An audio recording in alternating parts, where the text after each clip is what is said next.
Hello and welcome to Brewers Daily, part of the Fan Arch Podcast Network. This episode is brought to you by Kalshi. On Kalshi, you can trade every single game. Use promo code FANARCHBASEBALL. My name's Dave Gasper. Lots to get to here on a Friday show. A lot happened on Thursday at the ballpark for the Milwaukee Brewers. Some of it good, some of it very bad, very concerning, and that is the bad news that we got to talk about here, that we got to start with. Brandon Woodruff exiting in the second inning with the athletic training staff after he looked not himself at all in that game. The red flags showed up early in that game. They did not go away, and the Brewers may have a potential big problem on their hands here with their ace starter, Brandon Woodruff. So this game gets started. Brandon Woodruff, after his shoulder injury that he had in 2023, his velo hasn't been the same. We knew that. But still, on the season, he had been averaging about 92.5 miles per hour on his fastball. Still sitting in the low 90s. Sometimes that fastball will be 89, but typically it's 90, 91, 92 early on. He'll get into a couple 94s, 95s maybe along the way once or twice, but sitting in that low 90 range typically. The first fastball from Brandon Woodruff left his hand at 85 miles an hour today, or on Thursday.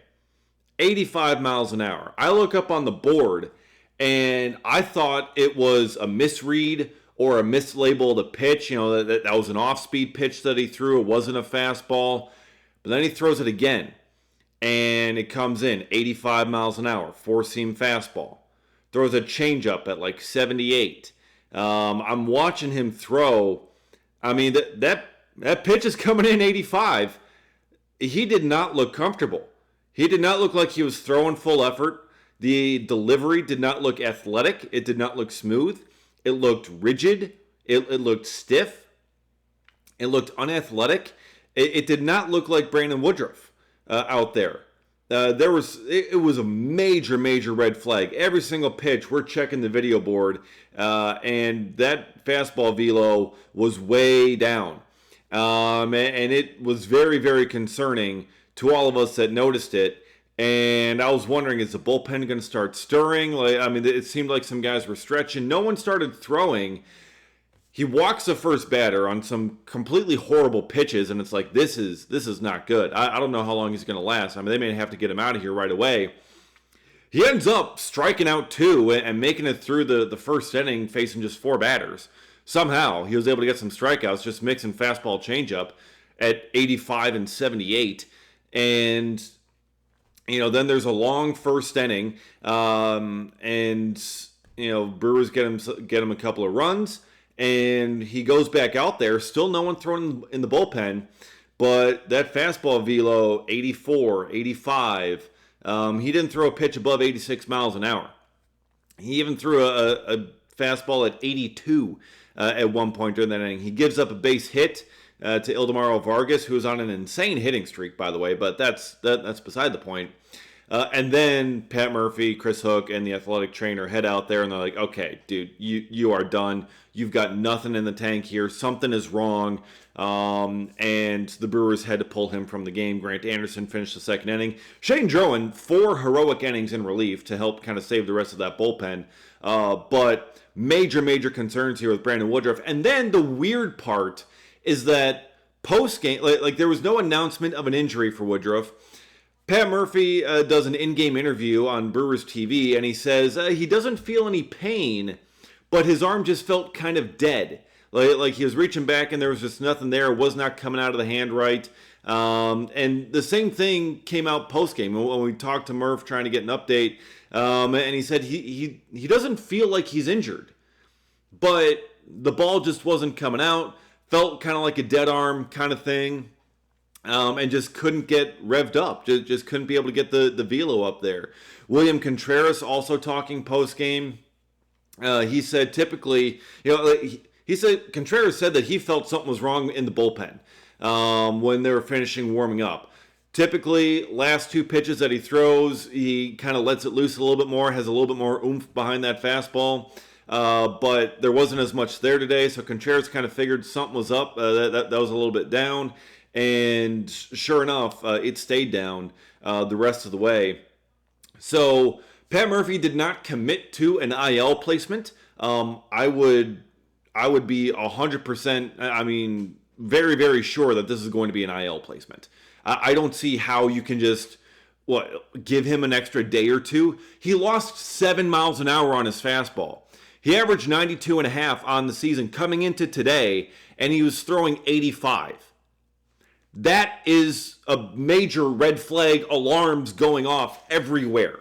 Like that is calling the fire truck, calling the Marines, calling everybody. Okay, that is alarms for everyone and everything. That is a problem when you all of a sudden just drop 7 miles an hour like that. Like, especially to start a game. Like, it's not even that, he was at 92, 93 early in the game. By the fourth inning, he's down to 85. It's even then that would still be concerning, but to have it just drop like that, that is definitely problematic. Again, they would not commit to an IL placement, but I would be very, very sure that is going to happen at some point here. He was not available. Woodruff was not available post-game. He was getting an MRI. So with that, who knows? I mean, we'll see. He said that, they're going to get a whole bunch of tests done on his arm and his shoulder probably, and just try and figure out what in the world that was, what went wrong, because he doesn't feel any pain, which is kind of weird. Also, maybe a good sign that he didn't feel any pain. I mean, if he felt some sort of sharp pain or some sort of issue there, he probably would have called it way before that there was a problem and pulled himself out of there. But he was feeling fine physically, I guess, but the arm was just dead. So it's going to be a while. They're going to give him some rest time at the very least before getting him back in there. But this has got to be an IL placement. Brandon Woodruff, they have been so careful with him. And he has worked so hard. I feel so terrible for Woody. Just knowing how hard he's worked to try and maintain his health. Because he knows pitching in these games in April don't really matter as much as being available for the team in September and October. And he's trying to be able to stay healthy throughout the whole thing. And it just isn't there. When you're in April, when you're just a handful of starts in, and the velo just disappears on you like that, as much as Pat Murphy might want to say it's normal, that's not normal. That kind of velo drop is not normal. 1 or 2 miles an hour, maybe. 7 miles an hour, no. That is a problem. That is something to monitor. We did not end up with any answers after the game today, at least any sort of satisfying answers. Perhaps we will learn more on Friday and over the weekend here as the Brewers get these test results back and they figure out a plan of action. Pat Murphy didn't really have a plan of action for what they were going to do with Woodruff after this one. And it really just kind of put a damper on the whole game, which was it was a wonderful game for the Brewers otherwise. They put up a ton of runs again on the Arizona Diamondbacks. They forced James McCann to pitch again. You get a couple of home runs. Sal Frelick, William Contreras go yard. You have a couple of big innings. It was great, with the exception of the fact that your star pitcher, Brandon Woodruff, is out, and his velo drop was massively concerning for what his arm can be going forward this season. So that'll be something for sure that we're going to be keeping an eye on. And also it raises the question, too, who's the next man up? Because, like I said, this is, in all likelihood, going to be an IL placement for Brandon Woodruff. I don't think you can just skip one turn and think, he's going to be fine now. There's going to be more time that he's going to need on the shelf, I would imagine, to recover from that. So you're going to have someone else coming into this rotation. Who could it be? And there are a couple of options, naturally. So what's interesting is that Thursday night here, there's a doubleheader in AAA Nashville, and two of the starters are two of those options for the Brewers. Robert Gasser and Coleman Crow both started the games on Thursday night. Now, just because they started these games and pitched Thursday night does not mean necessarily that they can't get called up, because Woodruff's next turn of the rotation is likely going to be Tuesday. So that would just kind of be regular rest for these guys to have. So, them pitching tonight, or them pitching on Thursday night, does not necessarily mean that they can't be the chosen one. In fact, it may almost make it easier for the Brewers to choose them to take Woodruff's spot because, again, they would be on regular rest for that start on Tuesday when the Brewers are likely going to need them. So it could be Coleman Crowe. It could be Robert Gasser. But also, another one that Brewers fans have been asking about and wanting to see is Logan Henderson. Could it be Logan Henderson season? Henderson last pitched on Sunday for Nashville following Quinn Priester and his rehab outing.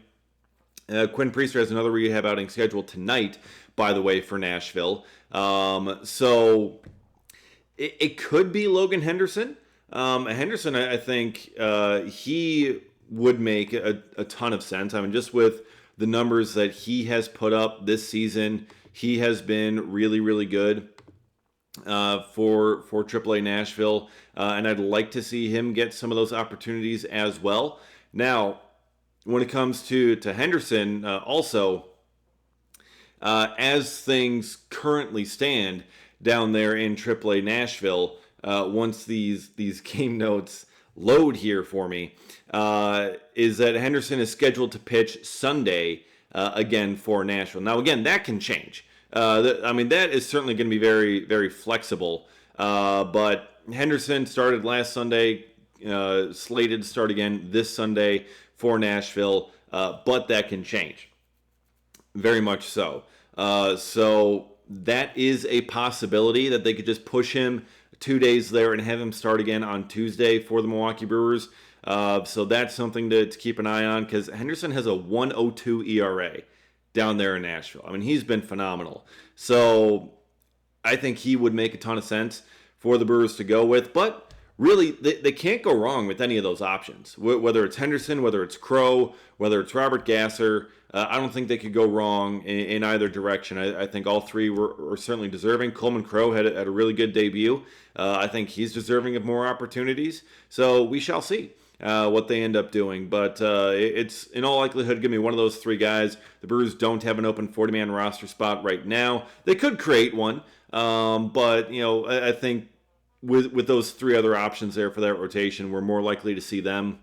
They can line up pretty well, so probably not take Keener, but still, Henderson, very much a viable possibility, but don't count out Crowe or Gasser, even though they pitched on Thursday night. Just because that was also Woodruff's day, they could be on regular rest for that game on Tuesday. So that is going to be something to keep an eye on. And you got to keep an eye on a lot of things during baseball season because baseball season is here and now, and you can trade every game on Kalshi. And hey, what did I tell you for the game on Thursday here? I said, hey, first inning runs. Yes, because Michael Soroka has a 7.20 ERA in the first inning. Worst inning of any of them for Soroka this year. So I said put $100 down on yes for a run in the first inning, and the Brewers put up 3. What did I tell you? So just saying, can make a lot of money there, and get a big win there for the Brewers. So what I'm looking at now, we've got Brewers Nationals, Jacob Misiorowski on the mound here on Friday night.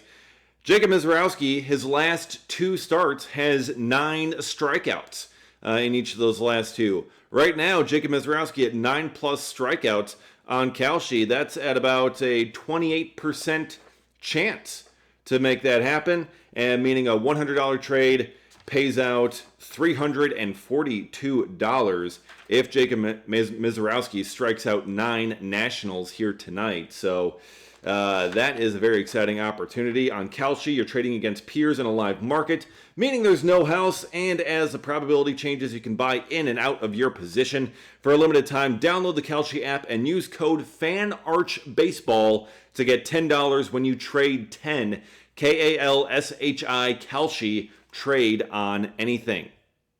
All right. Now, I think what a lot of fans might want to trade on as well is when Greg Jones is going to get sent back to AAA Nashville. Because there have been a lot of questions about why in the world is this guy getting starts. We have seen more than enough of Greg Jones on this team. I mean, just looking at the numbers that he has put up, just watching his at-bats, it is brutal. Greg Jones is hitting .095 now after the game on Thursday. He is 2 for 21. He is hitting .095 with 9 strikeouts. In the game today, like the Brewers offense was cooking. Everyone in the lineup was getting some action. I mean, they up and down the lineup they were hitting, with the exception of Greg Jones, who got the start. Greg Jones went 0 for 4 with 3 strikeouts and a popped up bunt. That's bad. Pat Murphy was talking to us pregame about how he kind of, registers good at bats versus bad at bats, and how he kind of marks them down. Like a dot is a solid at bat, a plus sign is a really good at bat, a minus is a bad at bat, an equal sign is an okay. Like he did really well, even though the outcome wasn't great. Like an 11 pitch strikeout would maybe be like an equal sign. Greg Jones is getting 4 minuses for those at bats today. My goodness. I mean, what are we doing here? I think we know that Greg Jones is not going to be an answer. Why is Brandon Lockridge not getting these starts? Like I understand like the Garrett Mitchell wanting to get him today for type 1 diabetic, manage him. Totally get that, understand that. But when Mitchell's out there, Frelick's out there, and you're giving Greg Jones a start over Lockridge, over literally anyone else, why? I mean, look, here, the good news, as I see it, is that Greg Jones is not going to be on this roster for much longer. I would imagine as soon as Jackson Chourio gets activated, which is likely going to be Monday, so after this weekend series against the Nationals, we're likely going to see Jackson Chourio back, and Greg Jones is going to be shipped out. I would imagine that is the case. And it's like, okay, that's fine. He's got a couple days left. You got to wait until Chourio gets back again. Okay, I get it. I understand why he's there on the roster. You need some sort of depth in that outfield with the injuries that you've had. But why is he getting starts? I mean, I would rather see Brandon Lockridge. I would rather see Blake Perkins. I would rather see both of those guys get the starts, get the ABs out there in the outfield, rather than Greg Jones. You know Greg Jones isn't the answer. We know this. Why is he getting the starts? Why is he getting these ABs, especially when he's not having good ones? The other day on Wednesday's game, he makes an ABS challenge, taps the helmet in the 4th inning. And he lost. That pitch was almost entirely in the strike zone. And it was a horrible challenge. And Pat Murphy even said as much during Thursday's pregame, just being like, look, they know that those are bad challenges. I mean, he gave him an earful, I'm sure. So he made it quite clear that was bad. Don't do that. But my goodness, to then just give him the start the next day, I mean, I don't want to see Greg Jones in the starting lineup anymore. I don't. I understand you got to wait till Chourio comes back on Monday to send him back down. I get that. That's cool. I'm fine with that. But my goodness, you don't need to give him starts. You don't. I'm sorry. And Greg Jones is out of minor league option, so it would have to be a DFA, not just a straight option. But still, fine. I would imagine Greg Jones is going to clear waivers, similar to Luis Matos, who cleared waivers. I would rather have Luis Matos in these situations. Honestly, like when the Brewers got Tyler Black coming up, I thought it was Greg Jones, see ya. Instead, it was Luis Matos, see ya. But still, I'd rather have Matos in this situation than Greg Jones. So, why he's getting starts, I honestly don't know. Maybe it's just kind of like a dog that is just kind of reaching the end. So you just kind of give him all the nice things. You let him eat the cheese or the burgers or whatever it is, for the final few days, just to kind of enjoy it while they still can. Maybe that's what it is, but I don't want to see Greg Jones in the starting lineup anymore. I have seen enough.